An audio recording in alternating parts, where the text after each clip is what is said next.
So you wanna go to war with me? You're talking like you think you're royalty. You think that I'm afraid, but I don't break. I heard you question my stability. You think I'll fall just like a guillotine, but I am here to stay. Won't look away. The storm is coming, so you better start running. No, you can't control, feel it in my bones. I'm coming for the, coming for the. All right, guys, good morning. Happy Monday. What is it? February 12th? Post Super Bowl. How about those Kansas City Chiefs? Rolf, how you doing this morning? David, good morning. Let's see what we got in the news this morning for market open. We got the Dow and the S&P, Russell 2000, and the VIX all slightly in the green, NASDAQ slightly in the red. European markets mixed. Asian markets mixed as well.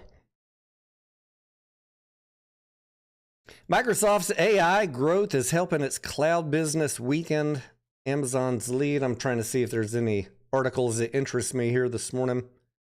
Stocks making move this morning. Rivian, Rocket Lab, Hershey, Lowe's, and more. Let's see who has earnings today. Anybody I care about? Waste Management is aftermarket close. Cadence, Avis, and Budget. Later this week, we got some big names, a lot of them. On Tuesday, we got Shopify, Coke, Marriott, Hasbro, Moody's, Airbnb, Robinhood, and Lyft, After Hours, MGM, Instacart, Sony on Wednesday, Kraft Heinz, Generac, Twilio, Cisco, Upwork, Crocs, John Deere, Yeti, Wendy's, DraftKings, Roku, Coinbase, Applied Materials, DoorDash, Toast, Open Door. And then on Friday, we have Cinemark. I will be live streaming their earnings call if you're interested in getting a preview of what the movie industry looks like from Cinemark's perspective.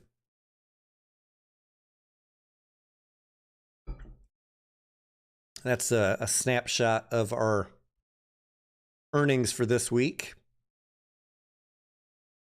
Smooth Operator, good morning. Jose wants an update on Joby. Yeah, I need to do a fresh dive of their latest earnings in the news on Joby. That's a company I only really check in on once a quarter or so, but it's on my list. Top movers that we have this morning. BMR up 259% from $2, ran up to $8.58 at market open, currently trading at $7.47. We'll check the news on that one in a minute because I don't know why that one's moving. MGIH up 82%, DHAI up 75%, and Wish, one we haven't heard of in a while, is up 37% this morning.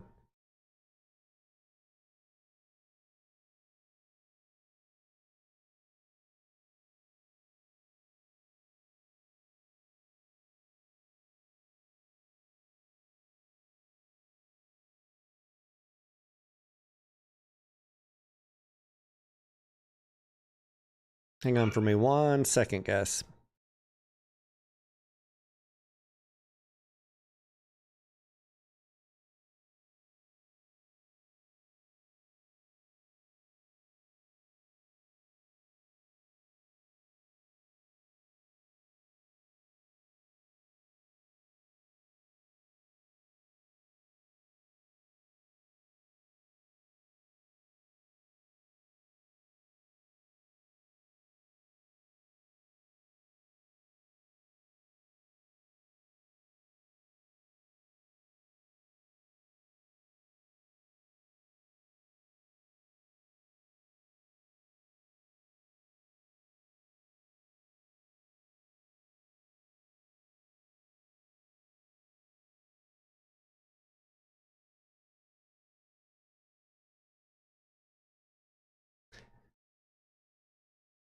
Rolf, were you betting on the Chiefs? And do you think, Rolf, that it was a government conspiracy? And did you see that tweet from Biden's Twitter account last night? That was cracking me up right after the game. What the heck did he say? If you guys haven't seen this yet. Joey boy. Is that tweet still up?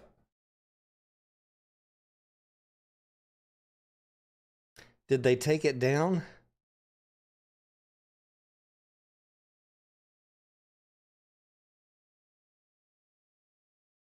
I think I got a screenshot of it.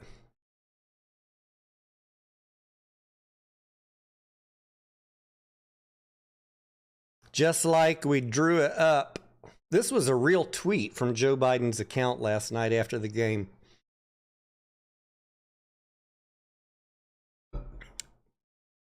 You guys think that Joe Biden was still up watching the game last night? Was he fast asleep and one of his interns dropped that? Oh, sorry. I forgot I didn't have it on the monitor for you guys to see. This screen here. Just like we drew it up. Chris says, I saw the tweet, but there's no way Biden sent that himself. Oh, man. I bet that put the conspiracy people in a tizzy. See, we told you. We told you he had it rigged between the government and private equity. That Super Bowl outcome was predetermined. I was cracking up. All right, let's see what's going on with some other stocks here. Rivian in the news. Why? Rivian. I saw last week that Rivian was getting a push up.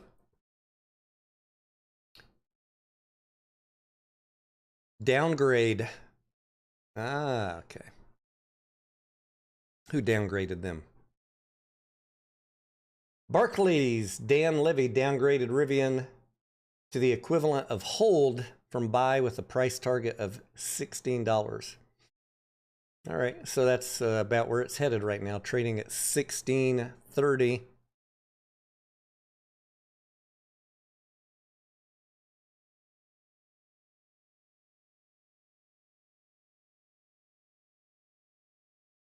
Yeah, they got this push up on February 8th is when it started. Not much of one. $14 up to 18, 16. And what else we got here?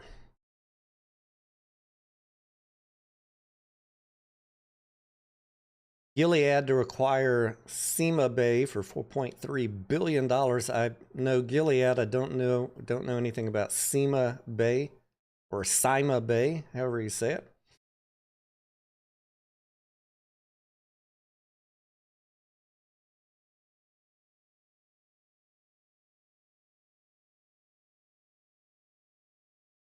The viewer says, hope you enjoyed the Super Bowl. For me, I come from a soccer sport country. What country, the viewer?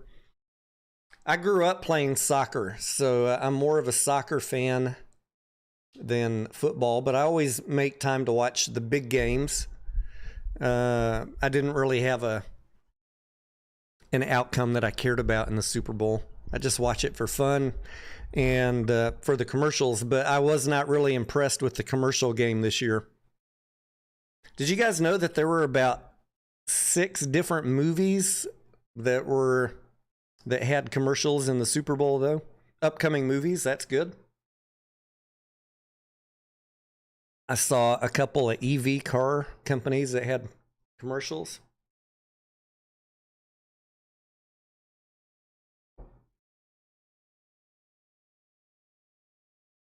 Speaking of movie companies, let's see how some of our meme stocks are doing.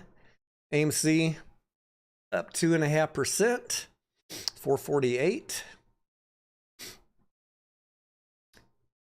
Palantir, I don't know if I'll call that a meme stock, but it's one that has had a good run up. I did sell my Palantir into this run up recently. So I'm waiting to see if we get a pullback on that, and I'll rebuy it again. Trading down 0.25%, 24.34. GameStop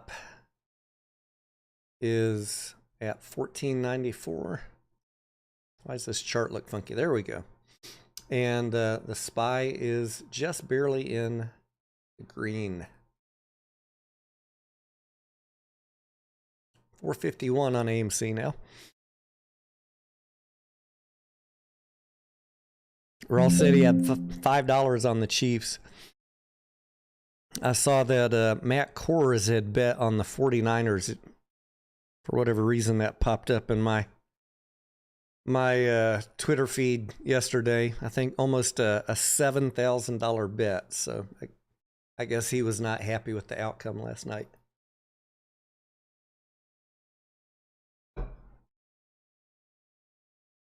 Rolf says he just added 100 GME. Congrats, Rolf. I snagged some. I do have a little bit of GME going into the earnings coming up. The most recent ad I did, Rolf, was around 1375. So my all of my GameStop position is in the green now.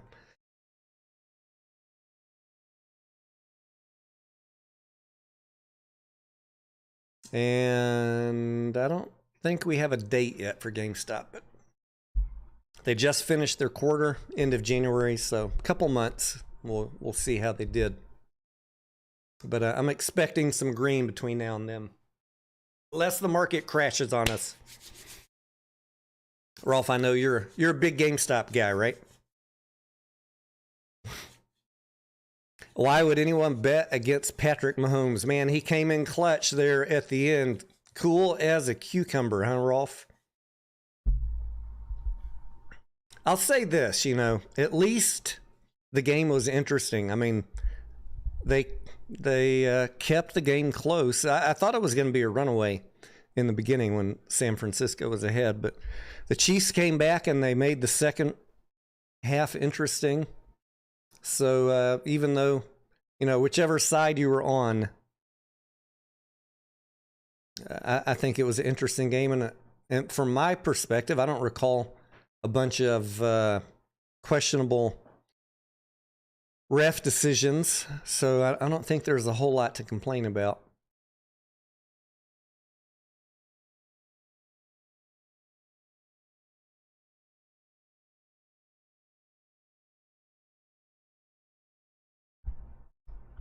Ross says, money to be made in GameStop options. Yeah, let's take a look and see what that looks like, Rolf. I've got plenty of cash, dry powder sitting in my GameStop trading account. So let's see if there's anything of interest there.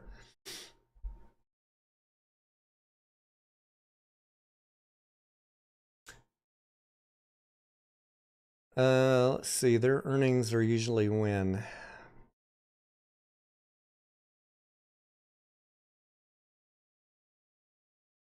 March 21st. So that was last year, March 21st. So if we look out past that, say 28th of March, 45 days. IV at 81%. That's not too bad. What are you thinking, Rolf, that it could run up to? I'm going to put in a option strategy here and see what the percentage payoff would be if we buy a at the money call for end of March.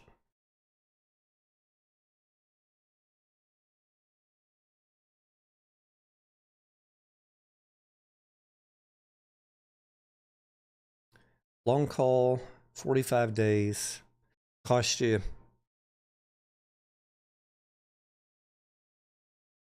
let's say a 1450 strike, cost you about $190, $200.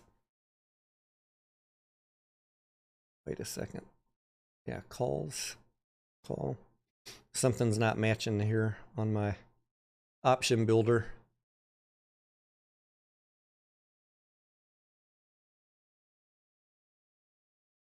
Let's just say around $200.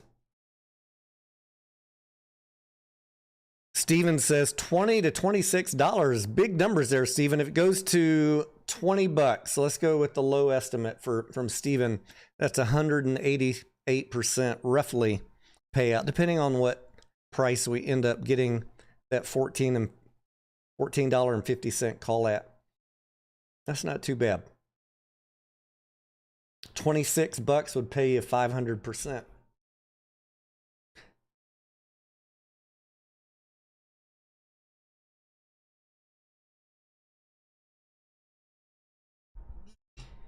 Rolf says if it trades between 12 and 20, I'll be fine with that. You're doing the wheel strategy on GameStop, if I recall correctly, right, Rolf?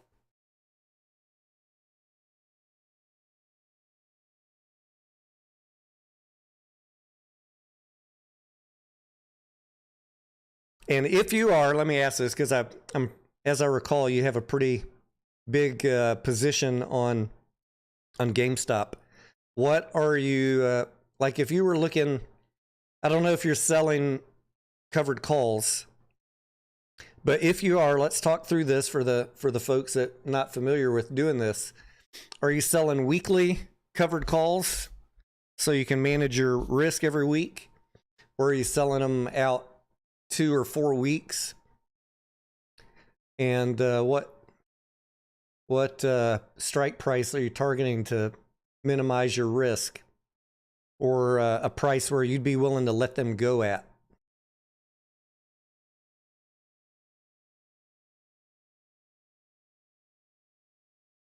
AMC is moving up 6% again, following what they have, about a 6-7% day on Friday.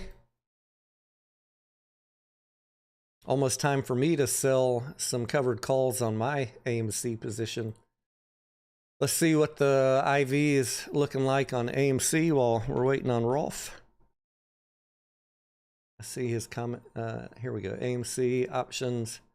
IV is pushing up on AMC also.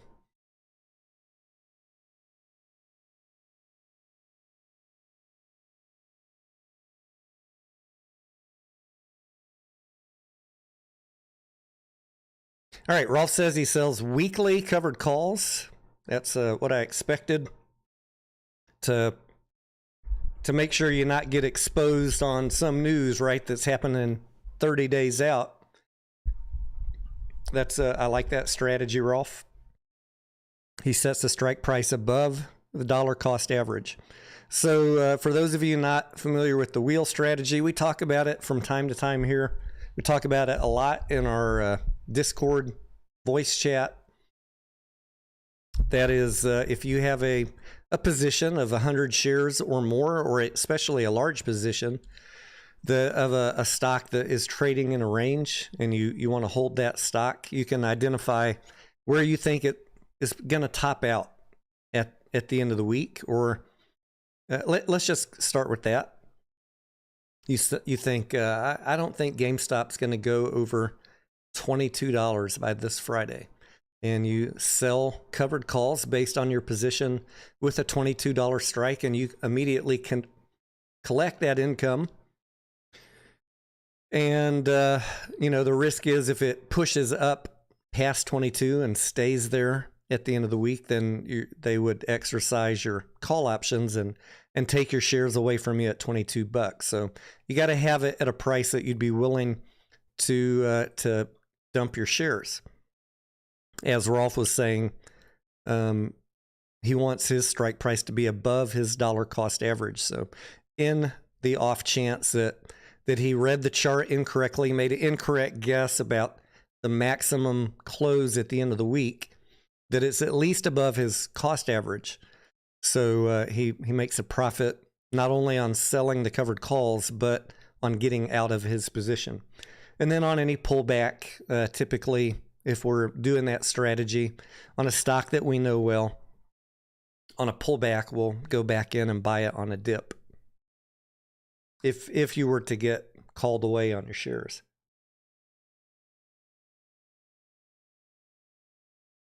I had my Joby shares called away from me doing that. on their recent push up. Let's see what, that's why I'm not tracking Joby as close. I was selling covered calls on it.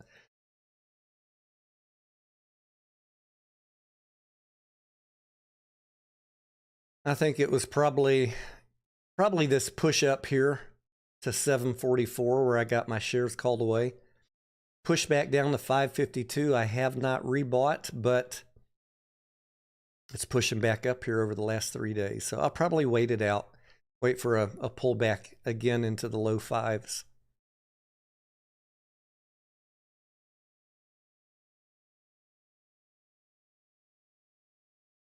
Or keeping in line with that wheel strategy, if I wanted to buy Joby and I wanted to buy it at, let's say, 550, the second part of the wheel strategy is I could go in right now and sell some cash secured puts. So at 550, $5.50. So that means that I'm willing to buy for each one that I sell 100 shares of Joby at $5.50. Let's just say I wanted to buy 100 shares. I'd sell one cash secured put. I need to have $550 in case I get exercised, sitting there, cash in my account, and they will hold that as collateral until my put expires or until they exercise me. And if it doesn't drop below 550 by the end of this week, then I get to keep the cash. So they'll credit my account the cash right away for selling that put. And if it doesn't drop below 550, I get to keep the cash. That's just weekly income. I could do that every week until it hits 550. And if it closes below 550, I also get to keep the income that week, but they will take my $550 out of my account and assign me 100 shares. So when we're looking to enter a position, if you're watching a stock and you're like, oh man, if Joby would just come back down to 550, I would buy it. If that's how you think about a stock, sell the cash secured put. If you're going to, if you want 100 shares of it, just go ahead and collect the income. I mean, why wait on the sidelines if you got the cash sitting there? That's another way you can make income every week on stocks that are on your watch list that you want to buy. If you say, I'm definitely buying Joby if it hits 550, sell a put.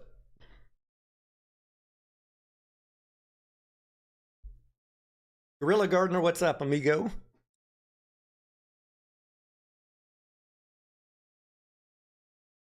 This weekend, I see Michael says lots of new movie commercials. Yeah, we talked about that a few minutes ago. I think there were at least, like 5 or 6?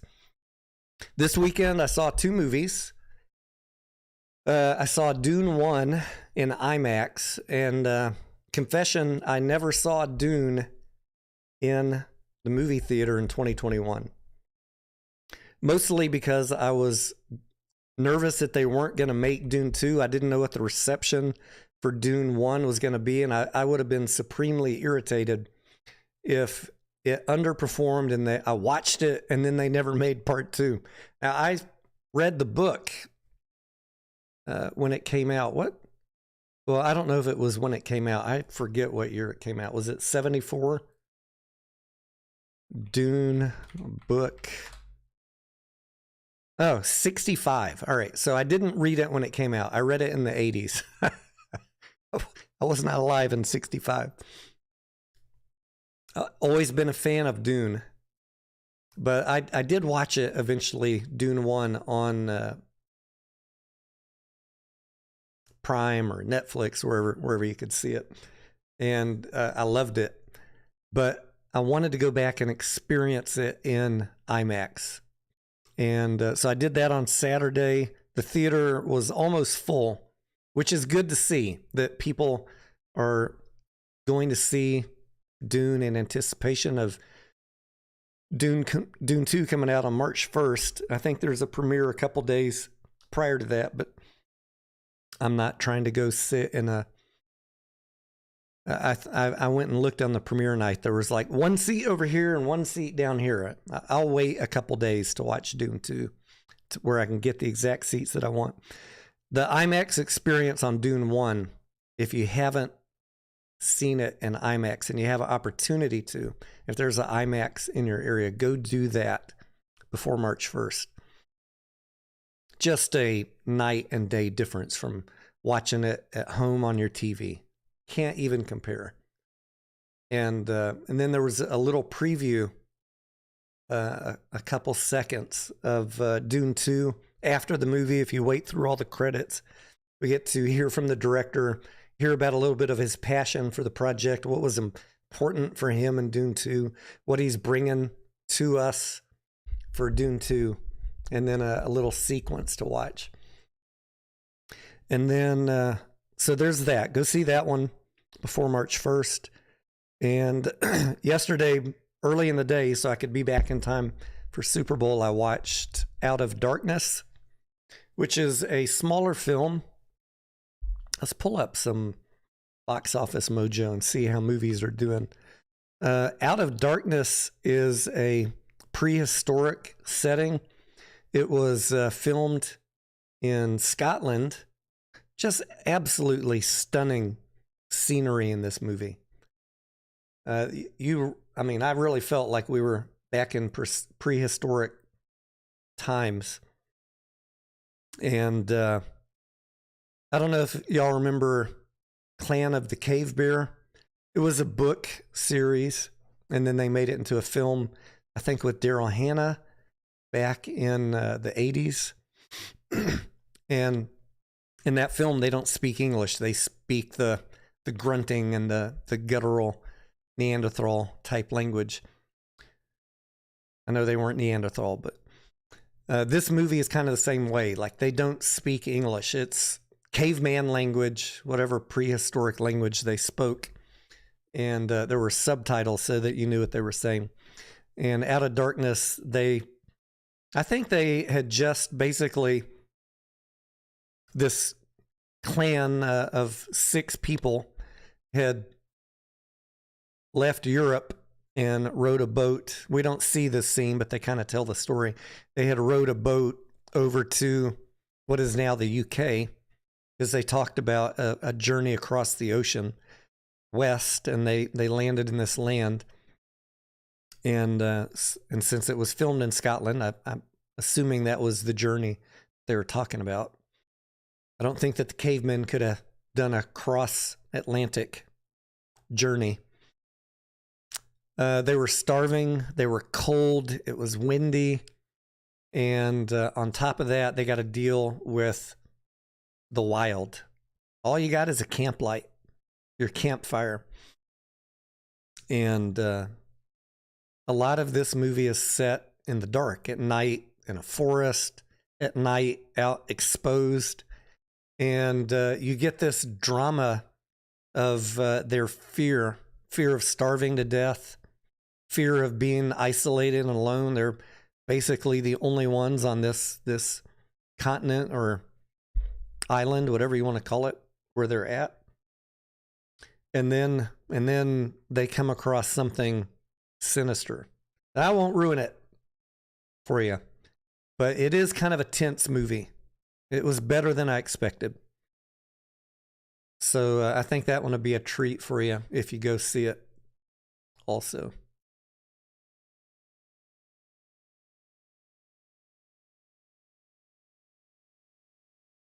The viewer says, Clan of the Cave Bear, I guess, an incredible book. I try to read it every decade.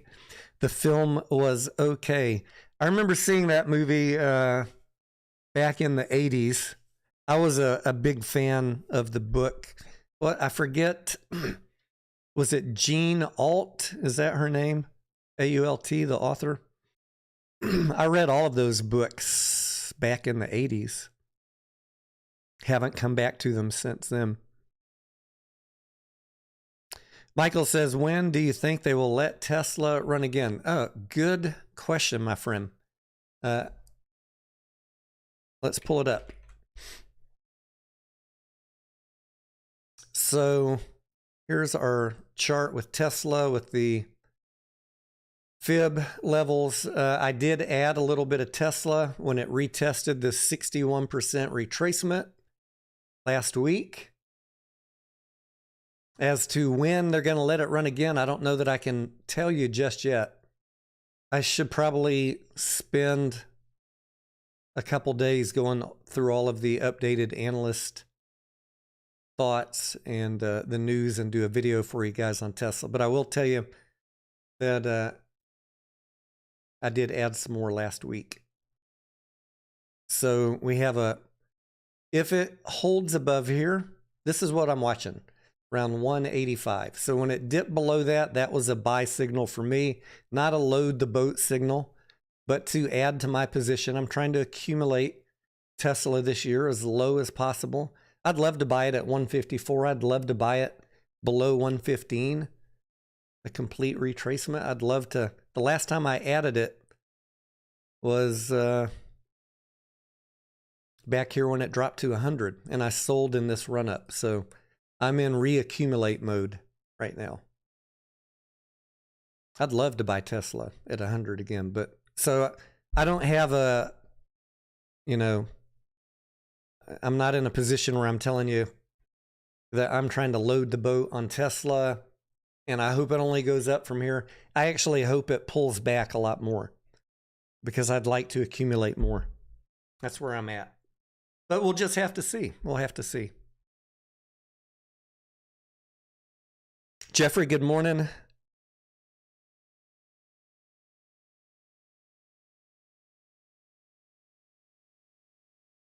Same situation with Palantir. I had a low-cost basis on Palantir. I sold it into the run-up, and it's still running. All right, I don't always get the top perfectly, and that's okay. But it completely broke through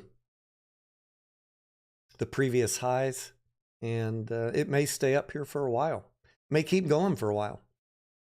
But at some point, I'll try and sell some cash secured puts on it and generate some option premium and hopefully start reaccumulating on the way back down. I probably need to do a Palantir update video for you guys too.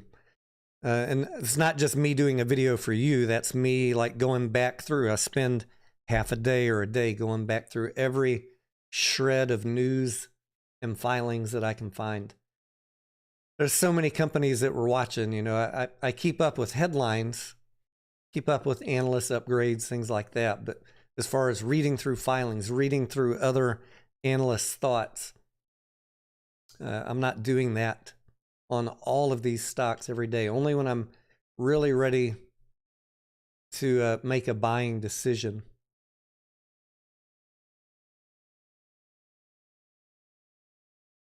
Brian in the market, good morning to you. Bob Darling says, thank you for the live stream. It's been a while since I've wanted to watch anyone.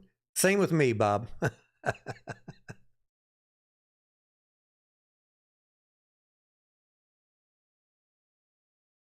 What do y'all think about the SPY topping 500? Let's pull that up. Would you say that you're more in the boat of too good to last? We had to do a poll right now. Too good to last, SPY over 500, or nothing but green ahead for the next 6 months.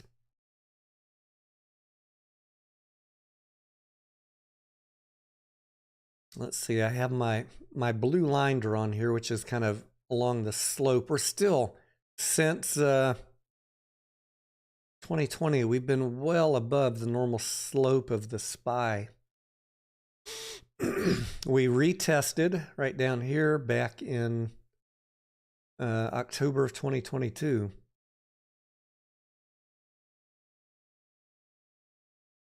The question is, with the election coming up, all the global strife and stuff, are we going to have another pullback? 385, that's a long way away from 500. Or am I going to have to readjust my slope line?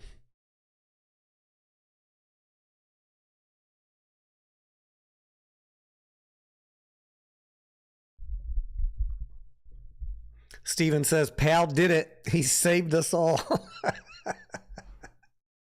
Thank you, Jerry.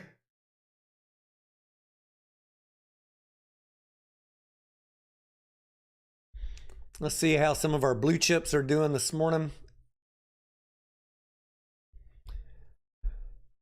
Apple at 187. Let's go to this chart.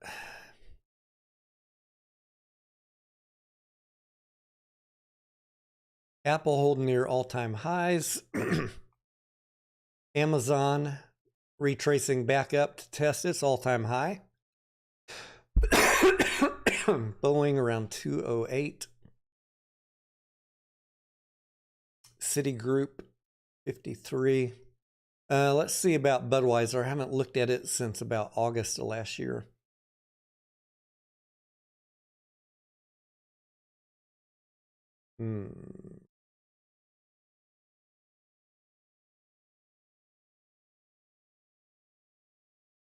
Still got some healthy room to run up on Bud, but we'll see. We'll see if they can overcome their social backlash. Costco sitting pretty, 728. Recent high, 717. Currently, CVS is the stock that I have been trading. And we are bouncing back and forth between these the 50 and 61% levels. I like to buy when it drops below this 61%. So that would be below $70. We'll have to see what it does here. In the next coming weeks, Google at 148. Also having recently hit all-time highs. Same with Home Depot. McDonald's crushing it. Unbelievable. I should have held on to that McDonald's from the 80s. PayPal. I've got a lot of people asking me to do an update video on PayPal. I will this week in light of their recent earnings on February 7th. Target. I did have some buys here as Target was coming down. I sold it recently into this run-up at 149. Looks like, I don't know if I put all of my buys in here. I have my cheapest one. The further it goes down, the more I buy. The lowest I bought at, according to what I made notes for myself on, was at 107. I don't remember if I bought any at 101 or not. But 107 to 149, nice little run up. And the other one I wanted to check was Disney. I was buying Disney back here around 78 to 83 and sold it into this recent run up, and a nice jump for Disney after earnings, trading at 112. And I'm reassessing now if I think that Disney's going to pull back down or if they're going to keep moving up. It's kind of a long-term play for me. I'm thinking, to myself, how many years is it going to take for them to get back up to 200? So I don't think that that's an overnight riches play. I can be patient with Disney. And they have their upcoming shareholder vote and the standoff with Mr. Peltz coming up here shortly.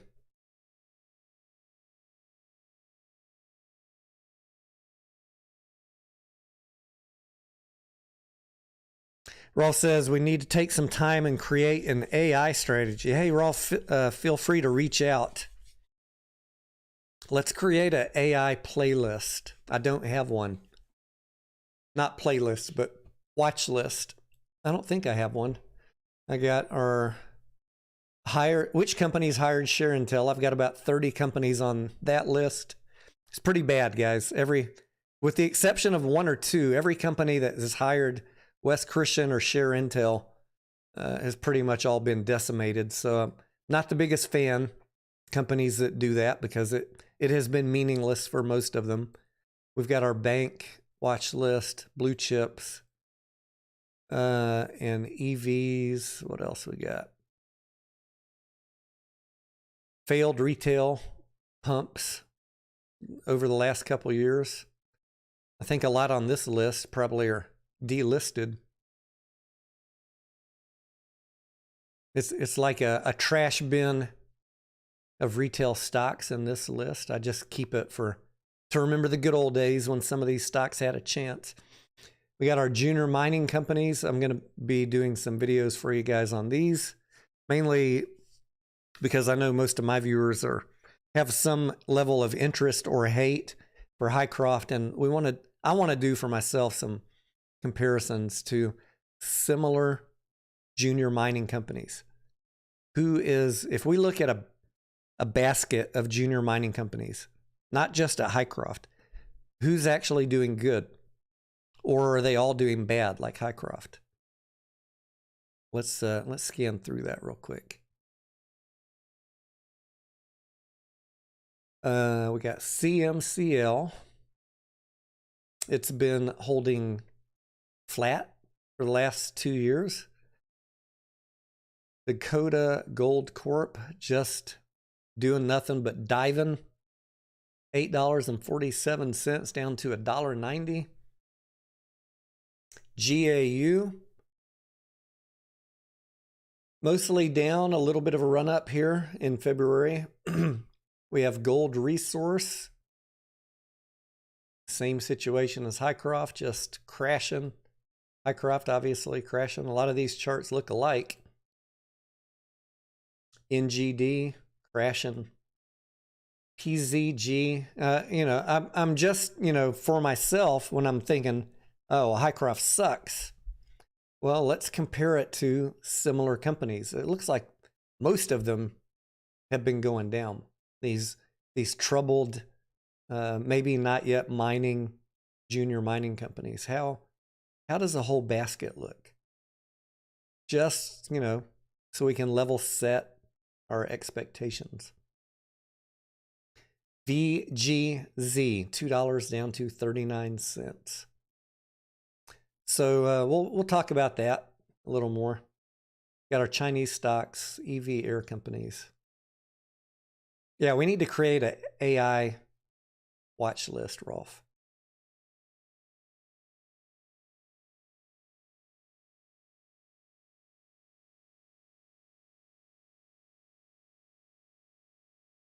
Maximus. How you doing, friend?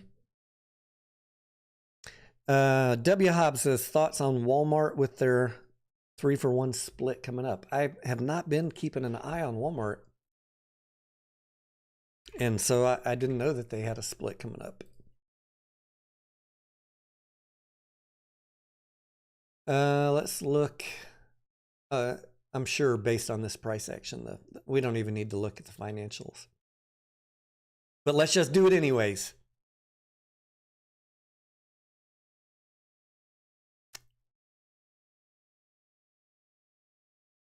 As you guys know, I worked in corporate for about 15 years for a company like Walmart that is profitable. And the company I worked for had a lot of forward stock splits. So my experience is that Wisconsin Hog Farm, WI?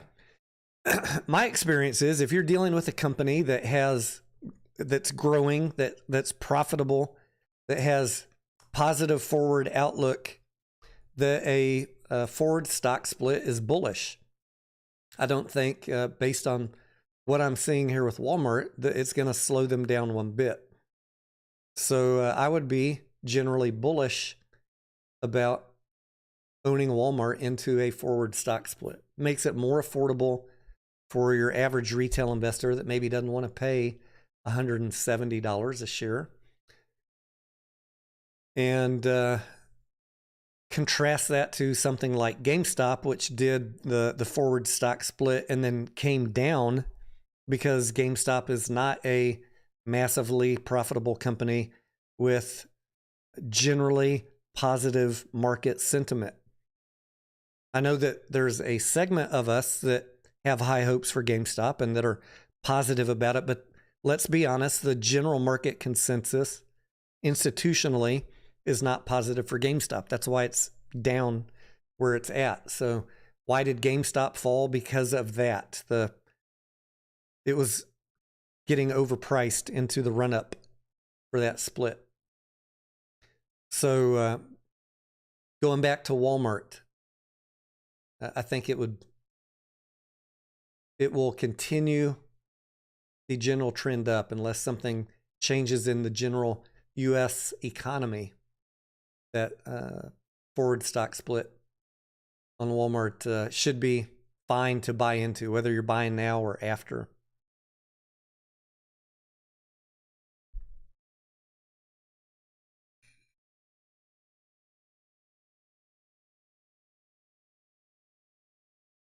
Atrim Eku says Disney might get some bad PR with the Elon and Gina lawsuit. Yeah, I'm actually pulling for Gina. And I don't agree with a lot of Disney's politics. Let's just get that on the table. I'm only looking at it from a perspective of when it gets so ridiculously cheap that there's some point where it's so underpriced, it's almost becomes a no-brainer for me. That's when I'm buying it.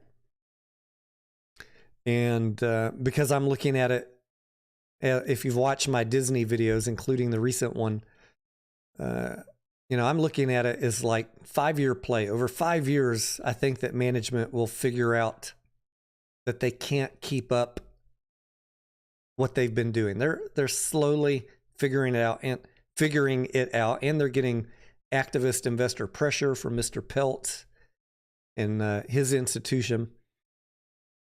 And I think that you'll see a turnaround in how Disney management is behaving, but it may take a while for that to be effective. So I wish Gina and Elon a lot of luck. I do. I'd like to see her win. I think she was probably treated unfairly. And maybe we'll do some reporting on that as that case progresses. One thing that I do, and you guys know this if you've been watching me for a while, I don't interject my politics or my social feelings about a company into buying a cheap stock. If the stock goes low enough that it becomes a compelling buy for me, I'll still buy it even if I don't like the social direction of the management, but only if I think that it's at an inflection point, or that either management is going to change their mind and change their direction, or I think enough time will go by that the whatever that piss people off will blow over. Because remember, I see a lot of people say, "Oh, I could never buy a Bud or a Target or a Disney because I don't like their politics." When you're trading stocks in the secondary market, the company don't give a shit. You're trading with other investors. It's not helping or hurting the company one bit. Most of these companies have plenty of cash on their balance sheet. They have plenty of free cash flow. The way you can hurt the company, if that is your desire, is just not to shop there.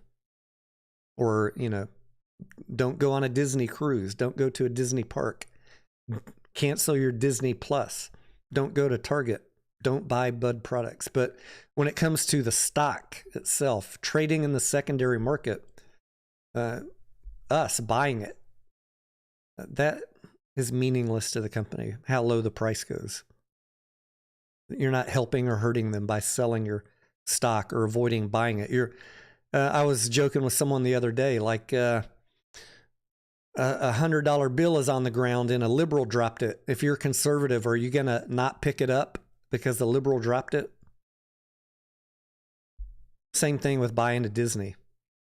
there's $100 bills laying around. Don't let your politics stop you from picking it up if it gets cheap enough. You're just picking it up from someone else that made a political decision or maybe a financial one to dump it. If it gets at a point where it's so easy to bend over and pick it up, pick the damn thing up. I made a lot of money on some of those out of favor stocks over the last 5 months.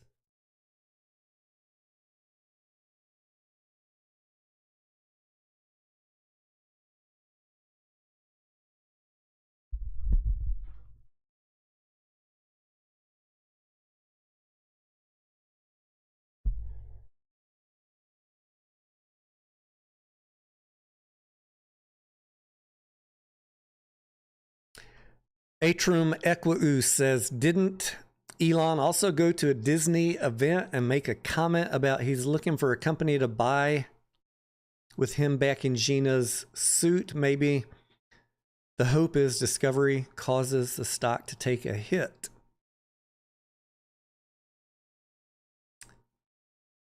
I'd have to think about that. Like, my first gut reaction is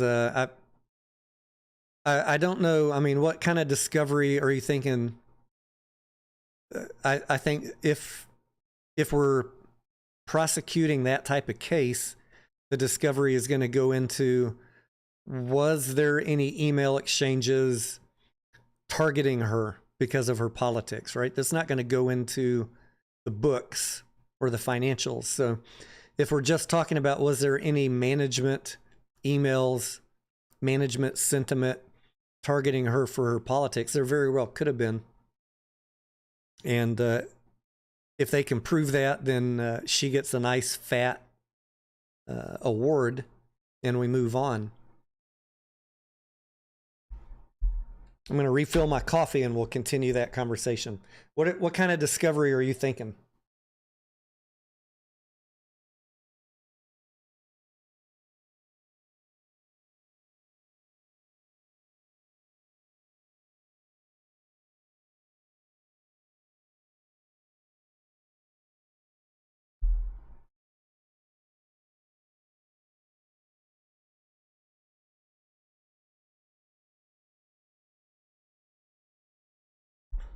All right, and let's look at some movie stuff here real quick.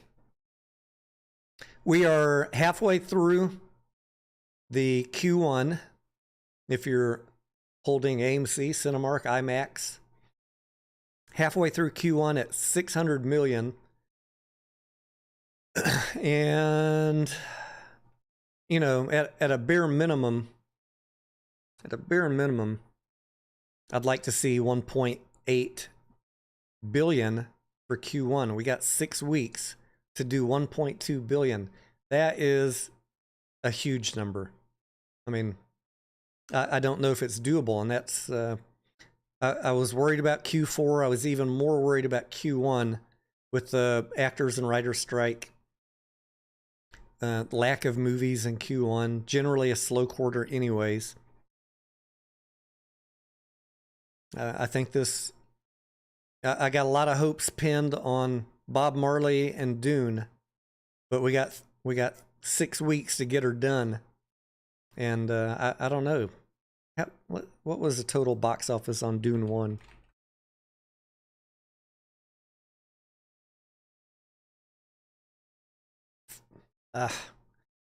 That's 108 million.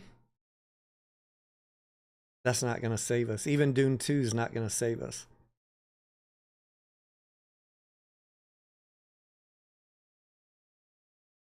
I think we're in for a rocky Q1. Now we'll find out on February 28th what kind of cash burn AMC had for Q4.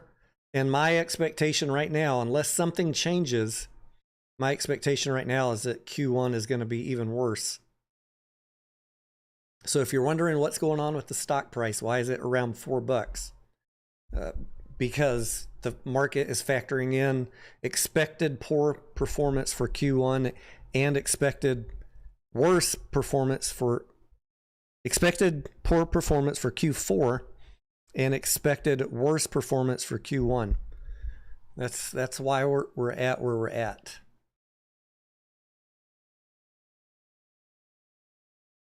And then as we go through this year, as we get into Q2, Q3, Q4, we should start seeing better numbers. Now let's look at the weekly.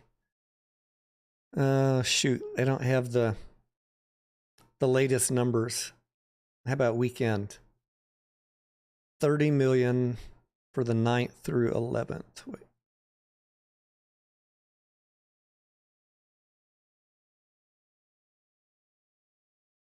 Kind of weak. Argyle's number one for this past weekend. Lisa Frankenstein coming in, a sleeper hit at 3.8 million. I heard that is kind of a quirky, funny movie. I watched only a preview of it. Don't know much about it. It's not typically my kind of movie, but if I'm looking for something to see between now and the end of the month, I might fit that in.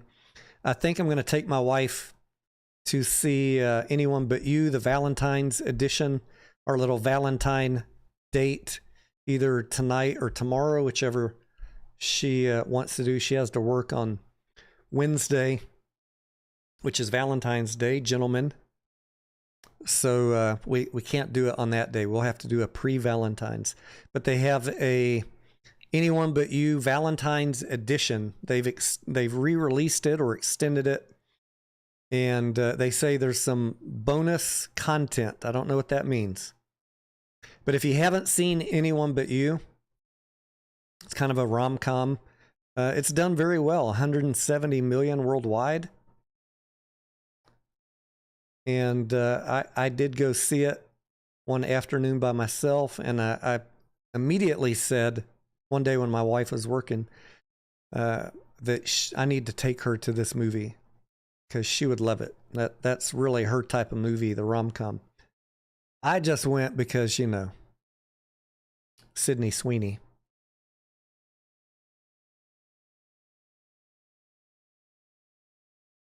But it was an enjoyable movie.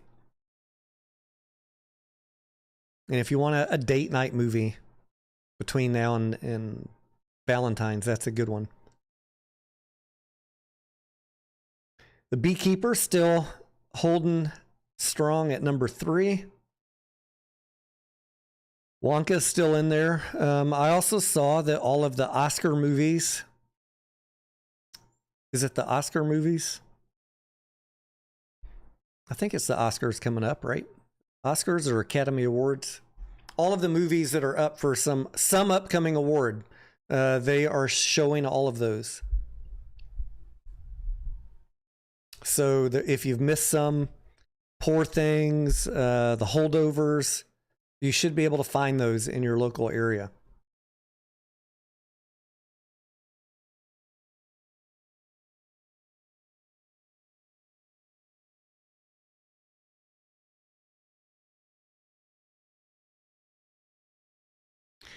Lisandro says Deadpool and Wolverine Kingdom and Planet of the Apes, Wicked, Popeye was released last night. Yeah, there were a lot of exciting trailers or commercials in the Super Bowl yesterday, and a lot of exciting movies coming up later this year. So just have the right time frame, the right patience, and keep your expectations grounded in reality that Q1's probably going to suck, even with Dune.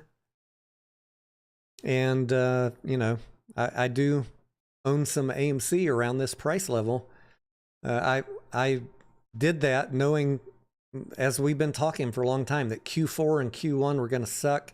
Wanted to wait and buy it cheap, knowing that the market was going to run it down based on that, based on AMC, expectation that they're going to burn some cash in Q4 and Q1, which is why they did the cash raise early. Everyone was like, why are they doing this cash raise now? Because they're very good at predicting what's going to happen. They can predict a year or two out, with fairly high accuracy, what their cash burn is going to be. And they knew that the market was going to drive the price down. And so they started that cash raise early that last September and December, Q3 and Q4 of last year, they were getting ahead of what they knew was coming, that cinema stocks were going to get pushed down by the market because it's just a bad quarter for everybody.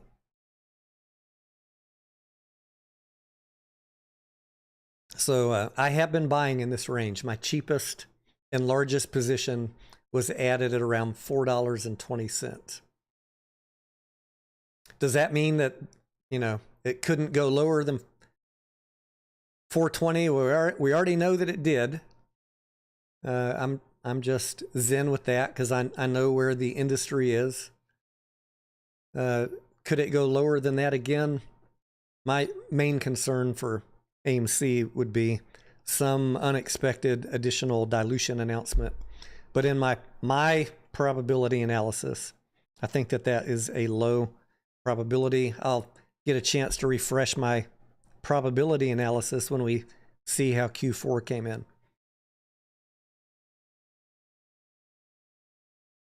The number one thing I'm going to be looking at, because I already know what the box office is. I can estimate what the revenue and the net income are going to be. They're not going to be great. What I want to see, the harder thing for me to estimate, is the cash burn and the free cash flow. That is the only thing I care about for Q4 and Q1. We have AMC close to $1 billion on the balance sheet.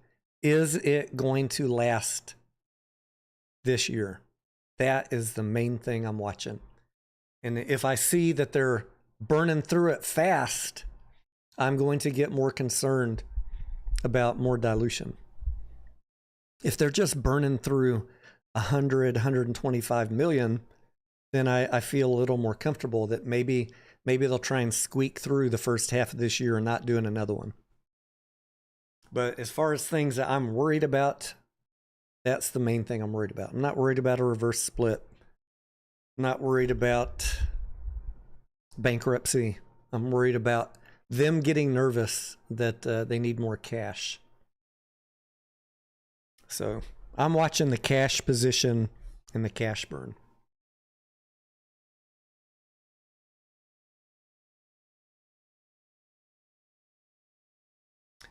Reason being, if it gets low, if the cash gets low, they're going to start getting nervous again that bankruptcy starts being an issue.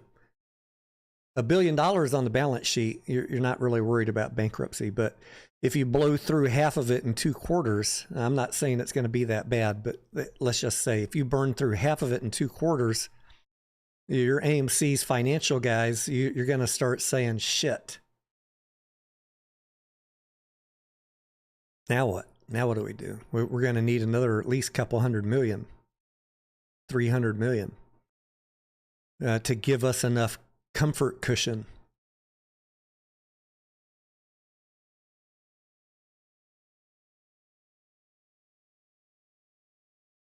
Kamal says, I had over 500 shares of AMC. Now it shows 57. Yeah, there was a 1 for 10 reverse split, Kamal. And then if you owned AMC and Ape, there was an award of additional shares. I'm just guessing that's where the other 7 came from, due to the litigation that happened last year. So when they converted Ape back into AMC, they did the reverse split and the award from the litigation all at the same time. So that's why your number of shares collapsed by a factor of 10.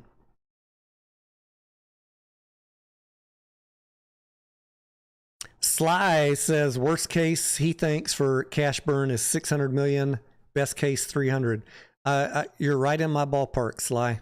I think I can't remember if I said that my worst case was 500 million or 6, but yeah, I think that I'm right there with you. 500 million, 600 million is where I have worst case cash burn for this entire year, barring no unseen events like the new version of the virus.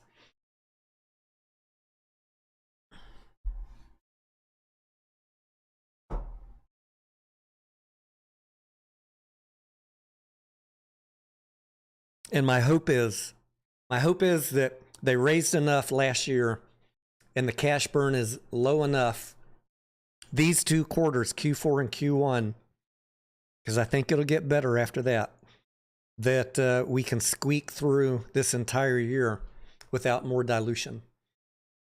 But if there is a major run up, if it were to run up, I think it would be fair to have an expectation that they would be tempted to sell some more into any run up. That's kind of how I'm gaming it out.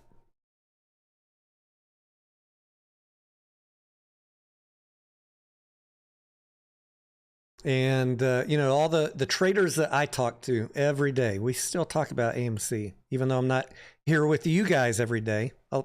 Many of us have sizable positions in this price range.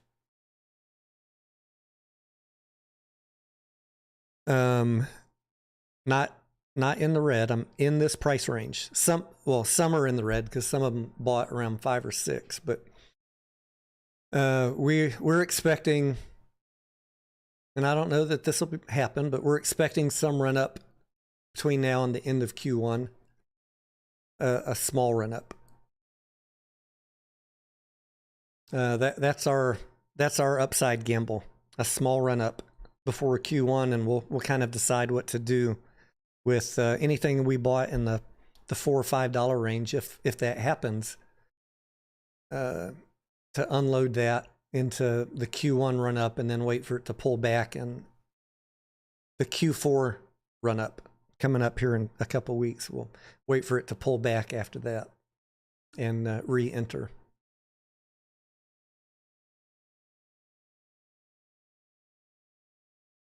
Atrum Equiu says, has got pushed back down to the 40s, 50s, was back in the 70s.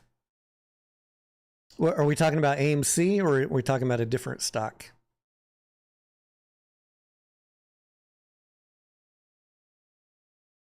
Doc Zeno, what's up? Doc says 2024 will likely see a slow rise in AMC stock, with 2025 likely to have a healthy run. Yeah, Doc has some good thoughts on AMC. Thank you, Doc. I'm completely in agreement with you there. I'm looking for myself and just about everybody I talk to on a daily basis as we're analyzing our expectations for 2024. I'm calling it the year of volatility trading. There's going to be a lot of small ping pongs. That's my guess. I'm not worried about bankruptcy. I am worried about more dilution, but that only depends on cash burn. So let's say they don't need to dilute anymore. There's going to be some ping pongs, small opportunities to trade.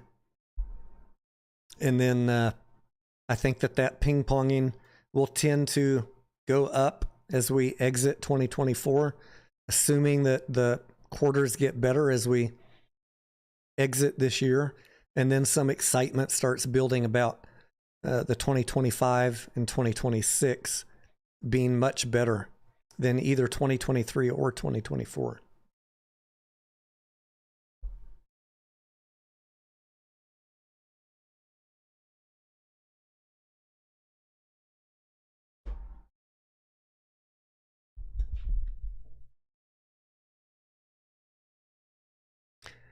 Sly thinks that that Dune 2 will do much better than Dune 1. I sure hope so. I mean, what if the original Dune 1 did 100 million? What would you be happy with, or what are your expectations for Dune 2? 200 million?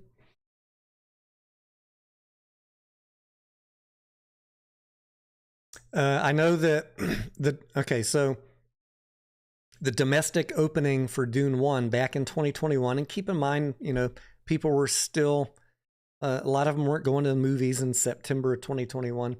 It was $41 million.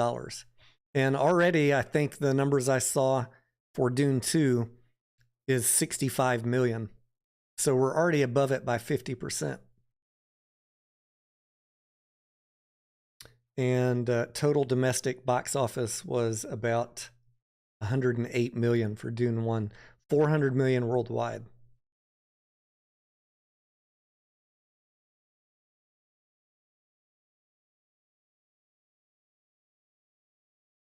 So what are we thinking for Dune 2?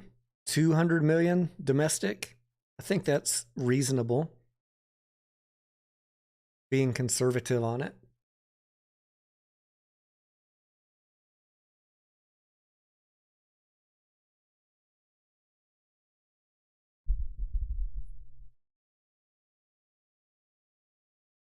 Michael says if it runs to 40, I would expect AMC to raise at least $1 billion. Oh, Michael, if it runs to 40, they're going to be falling all over themselves to sell some more stock.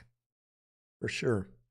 I don't think no one I talk to right now is anticipating a run up to 40 in the short term. They'd be rushing out that prospectus. I had a lot of people ask me over the last couple of weeks if I think that the price walk down, especially as we got below $4 last week, was AMC selling shares driving the price down. No, there's no at the money prospectus filed. So unless they're doing private deals, which we would see in 8K if they did,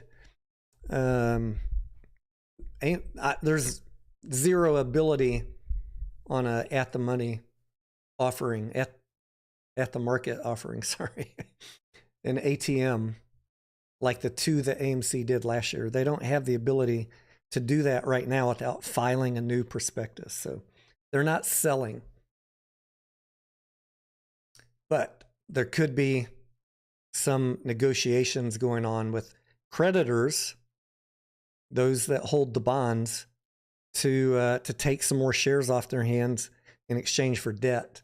And I do worry about that. That the cheaper it gets, the more tempted a bondholder might be to swap out some of the debt for cheap shares. That could be talks of that.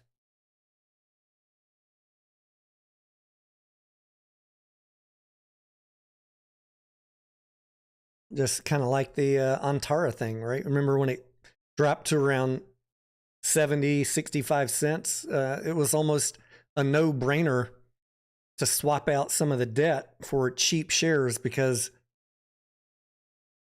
almost a no-brainer that it's not going to go bankrupt in the short term and that there could be a healthy price appreciation. They could make 100, 200%. I don't know if y'all, speaking of making several 100%, we on our last space call, Grandpa Barney told his story. And then I heard of how he recouped most of his losses in this play. And then I heard people go on another space call saying, oh, we don't believe Grandpa Barney. How could he have done that? How could he have possibly recouped all his money? I know for a fact, because I was on a call with him and our group of traders when that decision came out from the court, and for a few minutes, Ape dropped down to, what did it drop to again? 68 cents. That second time in August of 2023, he freaking loaded the boat. Remember when AMC ran up because they thought that the judge was not going to approve it? AMC popped a couple dollars and Ape plummeted just for a few minutes. And then, just like me, everybody was reading the damn filing. I was reading it to these guys like, no, people are misunderstanding what's going on here. This is going to correct. While I was reading that to them, they were all buying Ape. Before I could hit my buy button, it was already running back up. So, yeah, if you had the chance to buy Ape super cheap, there was, just like Antara, there was a chance to make hella good money on that. And maybe the bondholders are thinking the same thing around $3.50, $4. Who knows if there is going to be some private deals announced. We'll see. SPY now trading at almost 502. Straight walk up this morning.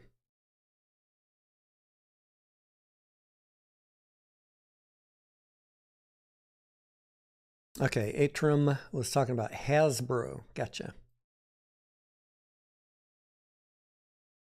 That is not a company I ever traded.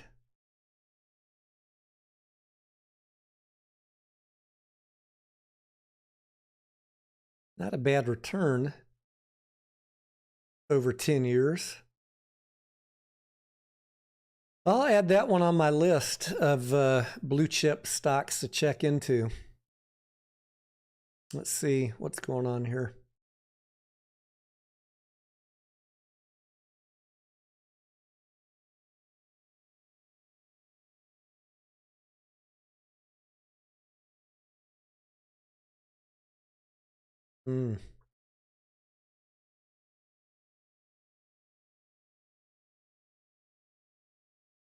Some recent quarters of negative net income, it looks like. All right, so I'll need to do some digging on that one to see if I think it's worth putting it on my potential buy list or not. If I spend the time to look into it, I'll drop a video for you guys.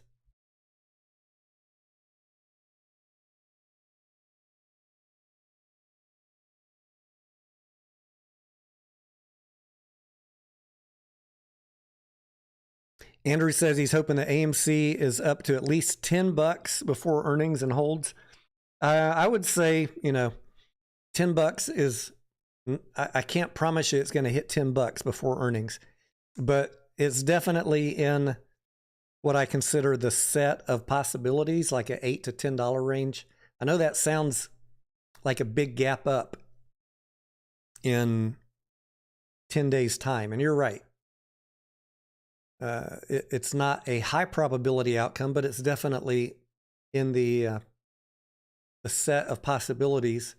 We've had 2 days now of 7% run-ups. If you were able to have a little bit of run-up every day for the next 10 days, you could get in that range. But then if that happens, what I'm thinking is that's pre-earnings excitement. And once the news is out, Adam Aron better have some bombshell news, or what's going to come back home is the reality of Q1 sucking and the price is going to come back down. So that's how I'm kind of looking at any run up that happens between now and the end of the month. And, we have a lot of fun guesses about what any potential bombshell news could be. A lot of things that is on our wish list that we wish he would say, right? But I don't know that he's going to say any of those things. That changes the whole dynamic if there's some bombshell good news, but not something I can really talk about because it's a wish list. Robert says, good news has done nothing but lower the price. Yeah, I mean, it would have to be good enough news that it overcomes how bad Q1 is going to be. And I think that's tough, right? It'd have to be good news that impacts things materially in the next 30 days. And I think whatever good news that they have, if there were any, is going to be like, here's what we want to tell you about the next 9 months. So the market's going to hold all movie stocks down till we get through this Q1. That's my expectation. Cinemark, IMAX, AMC, they're all going to pay the price for a bad Q1.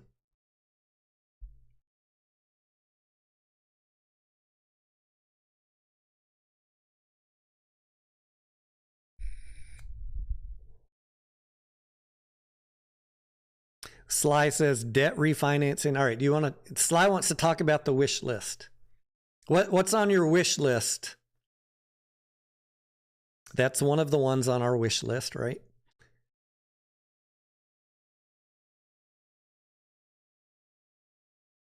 Grandpa Barney in the house. Hey, Grandpa, were you here when we were talking about your story a minute ago?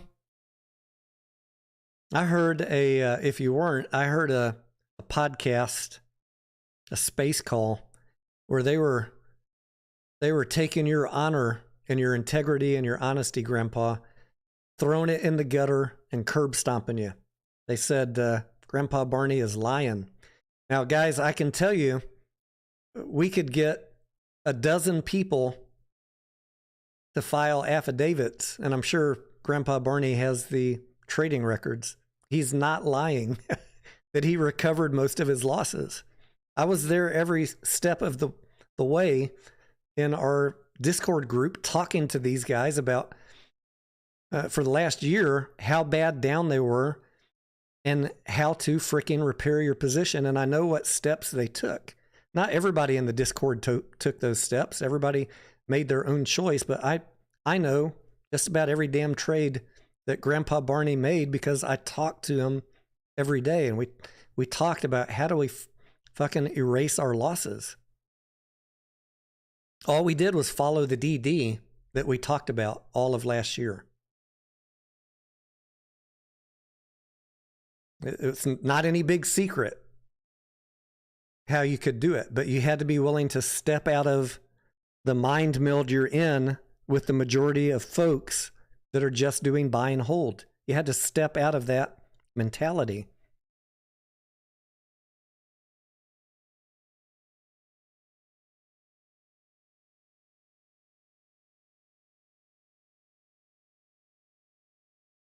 On the wish list. So yeah, wish list, getting some news about the debt refinancing.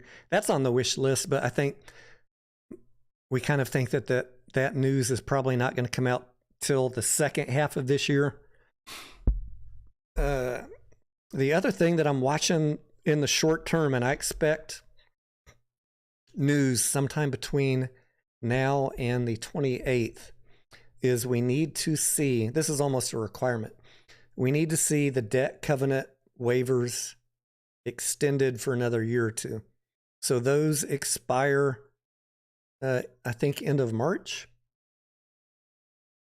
And typically the debt covenant waivers, AMC announces it right on or anywhere up to 30 days before Q4 earnings. So that means any day now, we should expect that the lenders are going to forgive AMC for being in violation of the debt covenants. And if you've been around or listening to this channel, you know, one of the reasons I laugh at people that say AMC is trying to go bankrupt or the lenders want it bankrupt is the facts show that they've given AMC a waiver 12 or 13 times on being in violation of the debt covenants. If you were a lender and you wanted to bankrupt AMC, you just say, nope, not this year, Adam. We're going to foreclose. You're not going to get a waiver on being in violation of a debt covenant. But what have they done? Time after time, they've given AMC more time, more breathing room, more time to grow back into being in compliance. And for all of the people that are saying the lenders or the company want to go bankrupt, I ask you to answer this question to yourself. If that is the case, why do they keep asking for and receiving waivers on the debt covenants? Think about that. Maybe I'll hear you explain it in one of your anti-AMC space calls.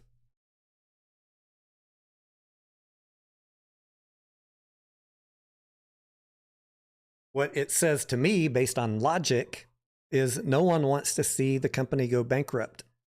They see the potential possibility of this company getting cash flow and earnings positive, and therefore they don't want to foreclose and bankrupt the company. Therefore, they're granting extensions to give the company time to recover.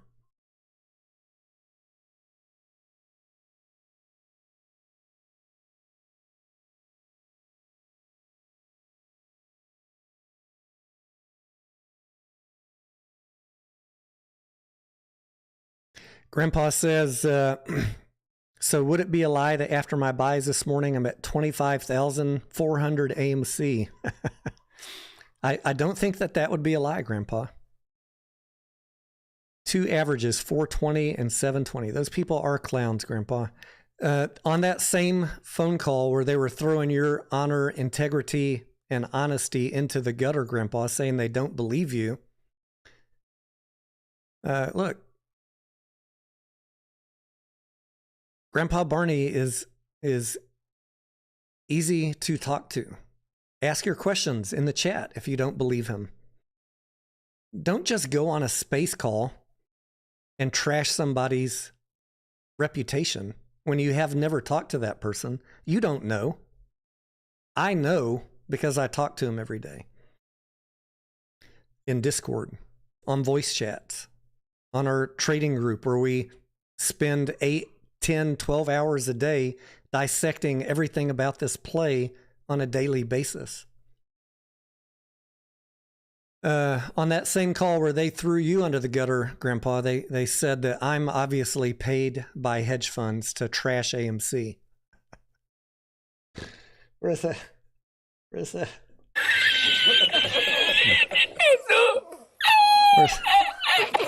Do we have desktop audio?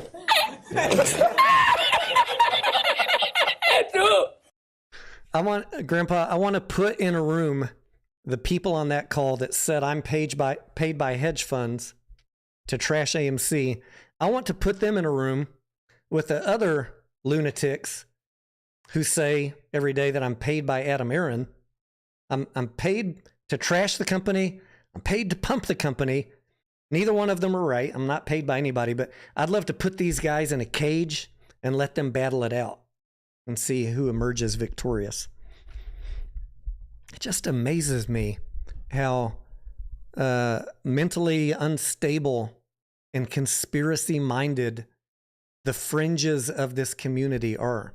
If you dare to talk about a balance sheet, reading a filing or a legal document in an unbiased manner, that, well, you don't agree with me, therefore you must be paid. The only logical conclusion is you're paid. No, your logic is flawed because you're not using logic. You're using emotion. And you have a conspiratorial mindset. And you're not correct. None of you. But I do find it amusing. Find it very amusing.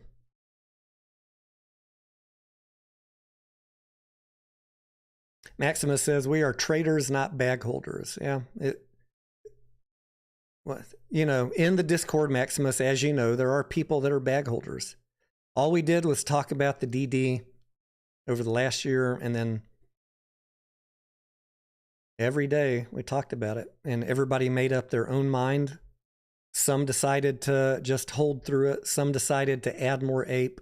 Some decided to make a change in their trading plan to recover their losses based on the expected outcome of that lawsuit.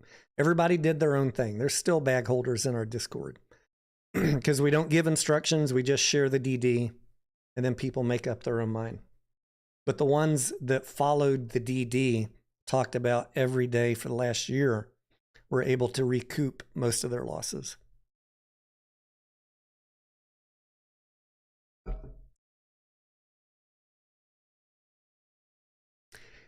Ape named Roscoe says, some of us are investors, not traders.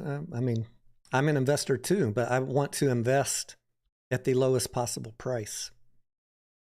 I don't want to keep holding something that I expect to go down. That's not an investment. That's choosing to watch your portfolio get run down. And I view it the same as I view any play. An investor is looking for the lowest possible price to minimize their risk.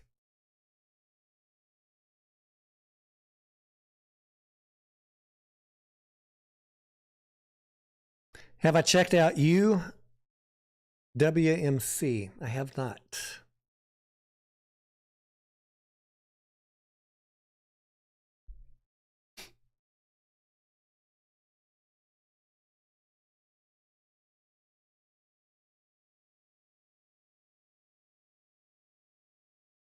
Residential mortgage lender. That sounds scary. Although it looks like they're doing okay on top line. Down from 2021, down almost 40%. Net income,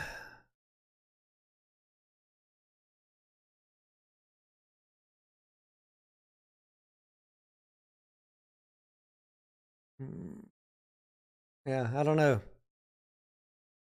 I'm not super stoked about the real estate segment right now. So I probably shouldn't comment because I haven't been following it. Not familiar with this company.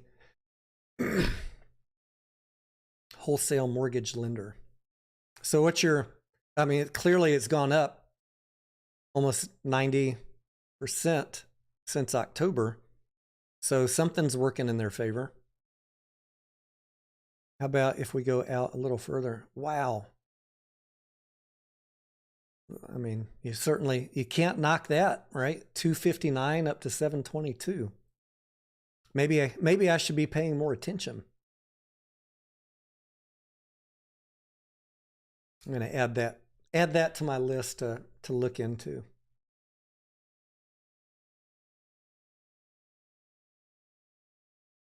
But yeah, if I was looking at that one, I'd need to spend half a day going through their financial statements and then sit down and think, what's my thesis for the wholesale mortgage lending segment over the next year?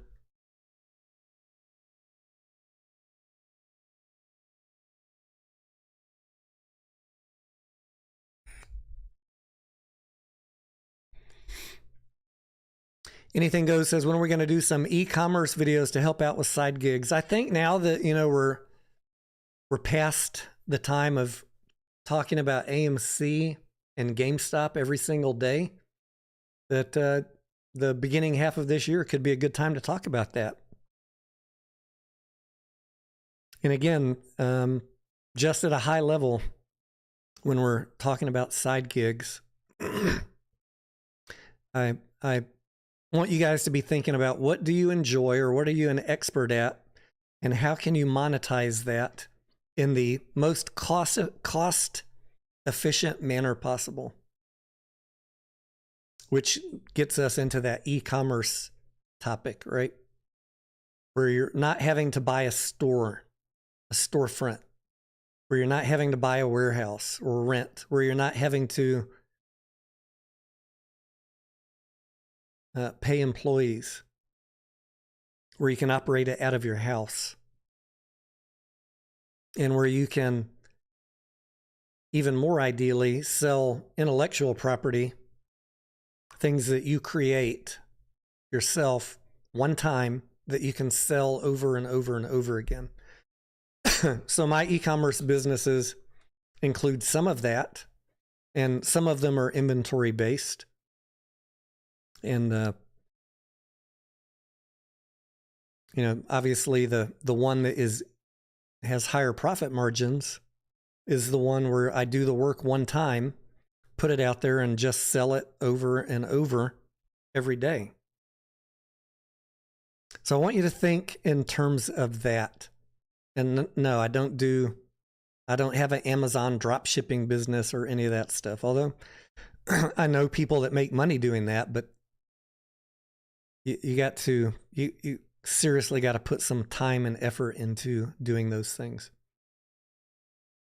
And that is not my area of expertise, Amazon drop shipping. I've watched a few videos about it. I've run into a few people at UPS that are doing it.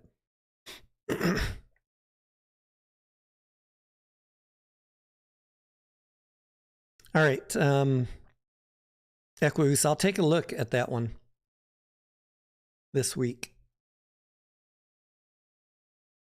Certainly can't argue with their results over the last 6 months, right?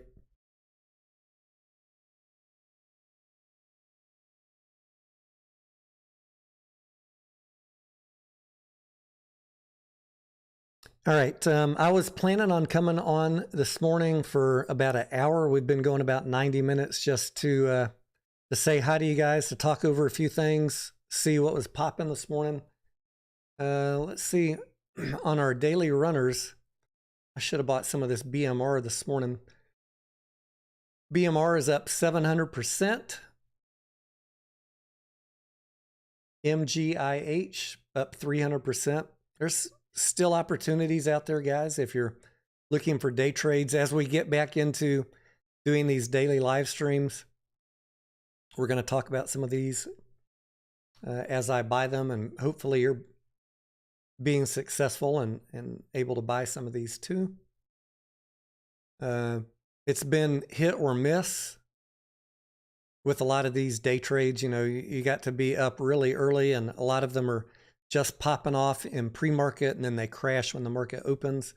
But as I'm seeing more and more of these that are sustaining runs into the market open, it gets me more comfortable doing day trades on some of these. I've not been the best about getting up at 4 or 5 a.m. I've been really bad about staying up till 2 or 3, sometimes 4 in the morning, which makes it really tough to get up at 5 a.m. and trade these. But my hope is by getting myself back on a schedule where I know I got to be here with you guys at 8:30, that I will slowly shift back into going to sleep at a reasonable hour, and then being awake for the pre-market to jump on some of these.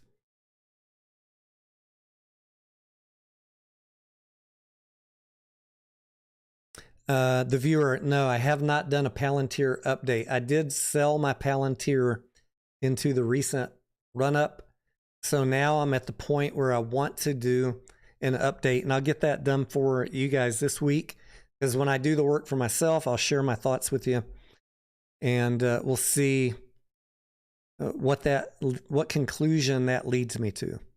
Do I think that now that we kind of see it settling down here in this range, $24, do I think it's time to wait for a pullback, or do I think that it's going to run higher?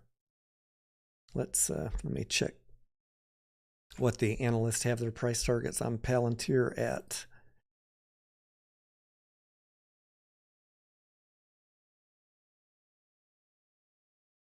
We got analysts with everything from 18, 20, 25, and 30 price targets on Palantir, with the average being $15. So that's a little preview. Let's look at how many have updated in February. 1, 2, 3, 4, 5, 6. If I look at the 6 that have this one guy, Rishi Jaluria, has a $5 price target. He reiterated on February 6th. What are you smoking, bruh? Everybody else has, on average, about a $22 price target. So I would expect that Palantir will kind of smooth out right in this range, and then we'll see if it pulls back. It might be a great one to consider selling some cash secured puts on, so that if it drops, you can pick it up cheaper, and if it doesn't drop, you can just capture that income. Blazin', what's up? Live and during market hours, yeah. I know you guys that are in the Discord, we talk every day. It's time. It's getting about that time to reach out to a bigger audience again. I think that the next few months, there's going to be a lot to talk about. So I will be back. I'm going to take a break, make some breakfast. It's 10 o'clock here already. And I think I hear my wife is off today, so I don't want to be live streaming the entire day. I'm going to go ask her if she wants to go see the Anything But You Valentine's movie tonight or tomorrow. So we'll get that straightened out. That'll be about probably a 7:30. I think they have a 4:30 and a 7:30. I need to eat, and then I will be back with you guys for market close today. So 2 p.m. Central, 3 p.m. Eastern.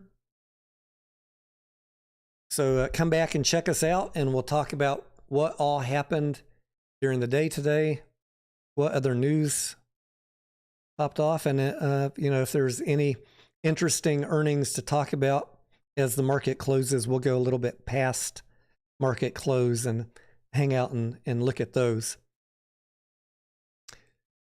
If you are wondering who has earnings this week, we talked about that at the beginning of this call. Today, hang on one second, let me pull it up again.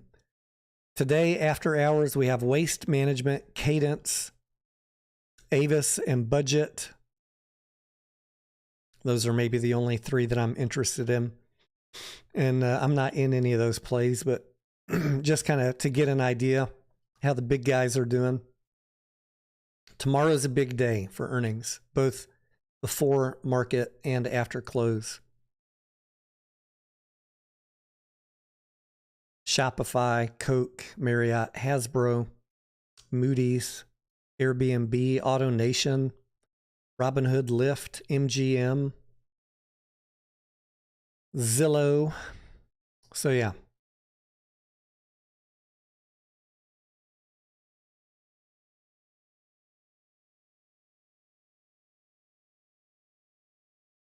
Jim says, if you want her to divorce you, go see Madam Web. What? I don't even know what Madam Web is.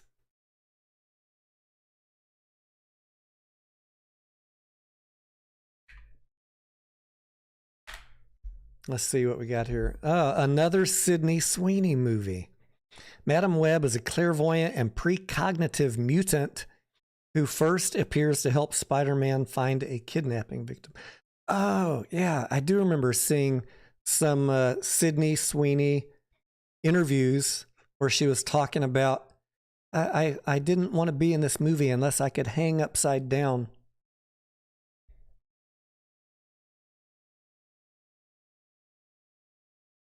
Cassandra Webb is a New York City paramedic who starts to show signs of clairvoyance, forced to confront revelations about her past. She must protect 3 young women from a mysterious adversary who wants them dead. Are you saying that she would divorce me because what? Because Sydney Sweeney's in it and she wouldn't like that? Fill me in, Jim. Because we're going to go see Anyone But You, and that has Sydney in it also.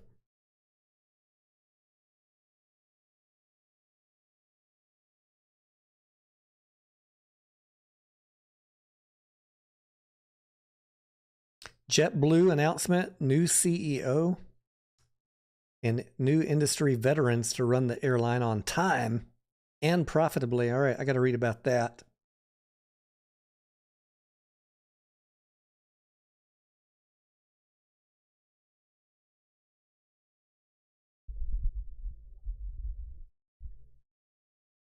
Jim, are you still here, buddy? Jim Eagle? Don't leave me hanging.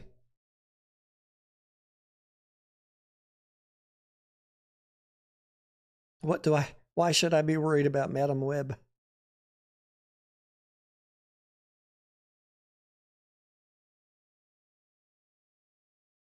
All right, well, I'm gonna cut the camera and give Jim a minute to drop a chat in, and I will see you guys at market close. I'll be here an hour before market close.